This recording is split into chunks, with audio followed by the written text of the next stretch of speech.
Hey guys, Logan Solo here again with yet another YouTube video. And yeah, now my hair has gone from being devil horns to just plain old wolf, just straight up Wolverine. So, but it's fine. The ladies like when I look like Wolverine. But yeah. Anyway, yeah, let's get on to the review. The book we got today is Superman Earth 1, Volume 1. I recently ordered the Volume 2 off of online because it recently came on softcover, and yeah, and I'm like waiting for that, and I thought I'd do a review for Volume 1 so long. This book I got like a while ago. I think that I got this like at the beginning of last year, but but yeah, I thought I'd jump straight into a review. Now, Superman, the DC's been doing the Earth One series, which is basically they retell each book that graphic novel that they do. They retell the origin story of a character. Uh, they retell their origin story, but since it's in Earth One, it's an alternate Earth. The writers have complete freedom. They can change the origin however they want, and they don't have to worry about interfering with the New 52 or breaking the current DC cycle or anything. And that's what I really like about this book, because I like it when readers have freedom. Sorry, writers have freedom. When writers have freedom, it's just it's awesome. Um, anyway, yeah, Batman Earth One was a no, no. I'm not going to go into Batman Earth One. That is a rant for another day. But this book, however, this book is really, really good. Written by, you can see there, J. Michael Straczynski, and art by Shane Davis. Uh, and J. Michael Straczynski, for you guys who don't know, he's written a few TV series and stuff. He wrote the script for that Babylon 5 series. He also wrote the script for the Thor movie, for the first one. And yeah, that was pretty good. And yeah, basically what this book is about is that basically it's Superman. Clark Kent comes to Metropolis, and and he's sort of hopping around the idea of becoming a superhero, but he's not exactly sure. And but mainly he doesn't know what he wants to do with the rest of his life. He really really is not sure what he wants to do. Um, like and, and yeah, and it's just very very he doesn't know what to do, which I think is good because it relates a bit more to younger people these days. Because 20 years ago, when a person finishes university, they know straight away what they or finishes high school, they know straight away what they want to do. But these days, with our generation, we often don't know what the heck we're gonna do after school. We have like most of us don't have any flipping clue. Like I have no clue what I'm gonna do after the thing. Um, but yeah, basically this book is basically Clark Kent doesn't know what he wants to do with his life. He doesn't know if he wants to be a reporter. Doesn't know if he wants to be a scientist and everything. And yeah, but what I like about this book is that it focuses throughout most of the book. It focuses mostly on the Clark Kent persona and not on the Superman persona. The Superman persona only comes at the end.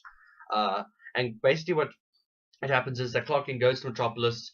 He goes to the Daily Planet.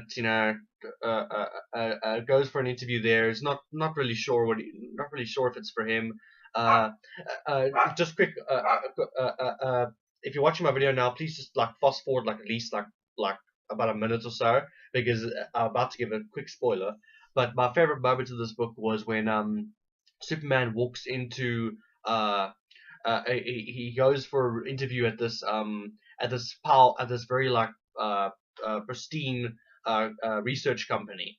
And anyway, then like he's been interviewed by this guy, and the guy says to him, "No, you're too young. You're too young. You can't handle this big world. You need to go to college or whatever." Anyway, then Superman. And then Clark Kent, and then while he's talking to him, he looks out the window and he sees that in the next room, these scientists are trying to solve this equation and they can't get their head around it. And then Superman's just like, okay, he takes out a pen, like writes this little equation here and says, okay, take this equation, give it to them and see what happens. And then he says, okay, and then he goes and gives the equation to the scientist. The scientist, and then they show like panels of them like working through the equation again, like shocked and everything. And then like finally the guy walks in and says, "When can you stop?" Oh gosh, that was just like so damn funny. Oh, it was really really funny. I really really enjoyed that. But yeah, basically this movie is sorry, this book is really really good. Uh, also the bad guy in this book is quite cool. I won't give any spoilers as to who the bad guy is, but all I can say is that he's an original bad villain. He hasn't been in any Superman comics you probably haven't read other than this one. And he plays a very big role in Superman's origin story. It's not General Zod. It's not any of these, Kryptonian bad guys you've seen before. It's not Brainiac. It's not Darkseid. It's not Doomsday. It's not anything. It's a completely new villain. What's sad though is that the villain was specifically designed for this story, so I don't think we're ever going to see him again. But yeah, it sucks. But I mean, like sometimes, just like what can you do? What can you do? So, but anyway, but yeah, but this basically this book, uh, uh, Gianmarco Straczynski, I think, is very good with origin stories, because what I noticed in this book, which I also noticed in the Thor movie, is that when it comes to origin stories, he tries and makes characters relatable before they become unrelatable, if that makes any sense. Because, like, for example, in the Thor movie, Thor is a god. You can't, us normal people, we can't relate to him at all. But then in the first movie, he gets stripped of his powers and he goes to Earth and he becomes a human, and then he has to actually learn what it's like to be human and prove himself to Odin before you can get his powers back. So throughout the movie, Thor becomes relatable. You can relate to him because he's just a normal guy with daddy issues, And that's what this book is. They try and make Clark Kent relatable before he becomes, Superman. In the next book, he won't be relatable at all. I mean, you'll be Superman. You'll be flying around. You'll be like doing his little thing. But in this book, he is relatable, and I really enjoyed this book. 5 out of 5 stars, full recommendation. I love this book. I can't wait for Volume 2. Volume 2 is going to be amazing, I think. Yeah, and then just for like a little final segment, let me quickly just show you the art that Shane Davis does. He does some really, really cool art. Okay, let me just get this book out.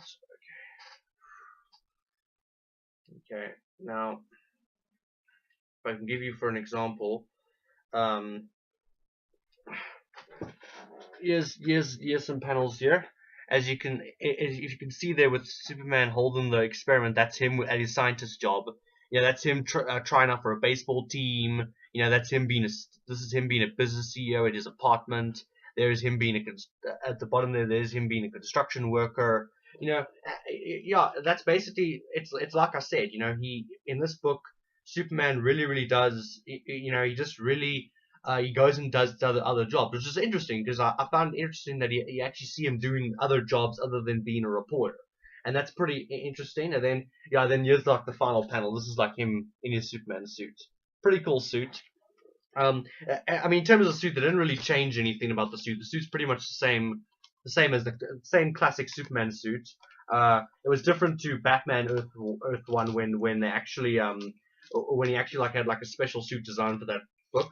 But yeah, thanks for watching my video, guys. I really enjoyed this book, and I highly recommend it to new readers, to current readers, to veterans, to anybody, Anybody. If you want to level with Superman, this is the book to read. But yeah, thanks for watching my video, guys. Please like, subscribe, comment, and share, and yeah, thanks, guys.